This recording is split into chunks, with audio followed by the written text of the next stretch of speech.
રાજકોટ જિલ્લાના ઉપલેટામાં પર્યુષણ પર્વ દરમિયાન ધર્મકાર્ય સાથે સાથે તપસ્યાઓ પણ ઘણા પ્રમાણમાં થયેલ છે।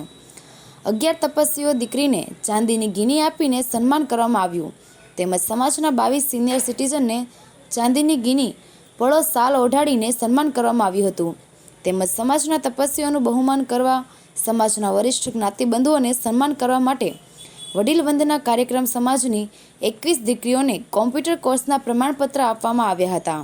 સાથે જ વ્યવસાયલક્ષી કોમ્પ્યુટરનો કોર્સ કરીને સમાજની પ્રતિષ્ઠાને 4 ચાંદ લગાવીને ગૌરવ વધાર્યું છે। તેઓનું સન્માન તથા સર્ટિફિકેટ ઇસ્યુ કરીને સન્માનિત કરવામાં આવેલા હતા। સમાજના આવક જાવકના હિસાબો કરવામાં આવેલ કાર્યવાહીની જાણકારી આપવા આવેલા આ કાર્યક્રમમાં પંકજભાઈ શેઠ, અશોકભાઈ શેઠ, રતિલાલ રાયચંદ, તેજસ્વીભાઈ કારાવડિયા તેમજ સમાજના આગેવાનો હાજર રહ્યા હતા અને આ કાર્યક્રમને સફળ બનાવવા સમાજના સભ્યો દ્વારા ભારે જહેમત ઉઠાવી હતી। રિપોર્ટર વિપુલ ધામેચા, ઉપલેટા। ખાતે સુખડિયા સમાજના આજના કાર્યક્રમ એટલે કે સુખડિયા સમાજ એટલે સ્થાનકવાસી જૈન સંઘ અને તબગત સંઘના ભેગો સમાજ છે એટલે આ પ્રસંગ જૈન સમાજનો પ્રસંગ ગણીને આ પ્રસંગને ઉજવવામાં આવી રહ્યો છે।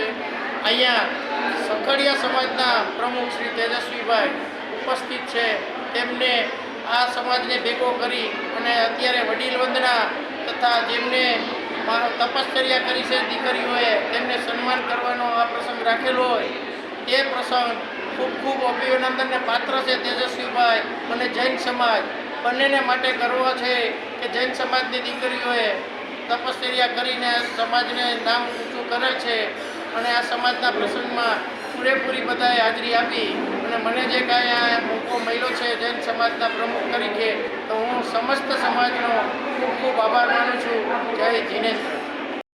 ઉપલેટા સુખડિયા સમાજનો પ્રમુખ તેજસ્વીભાઈ ચુનીલાલ કારાવડિયા ઉપલેટા સુખડિયા સમાજની 21 દીકરીઓને કોમ્પ્યુટરનું જ્ઞાન આપી અને વ્યવસાયલક્ષી કોમ્પ્યુટરનું જ્ઞાન મેળવી અને સમાજની અંદર પોતે પગભર થાય અને એ સાથે સાથે પોતાનો વ્યવસાય પણ કરી અને પોતાના પિતાને અને સાસરે જાય ત્યારે પણ એ આર્થિક રીતે મદદરૂપ બની શકે અને સ્ત્રી શિક્ષણ અને સ્ત્રી નિર્ભરતા માટેનો જે પ્રયાસ કરે છે દીકરીઓ એના માટે અમે ગૌરવ અનુભવીએ છીએ અને અમારા સમાજ દ્વારા સૌ પ્રથમમાં સફળ પ્રયોગ છે અને 21 દીકરીઓએ અમારી ગૌરવ વધારેલ છે એ બદલ એમનો હું ખૂબ ખૂબ આભાર માનું છું।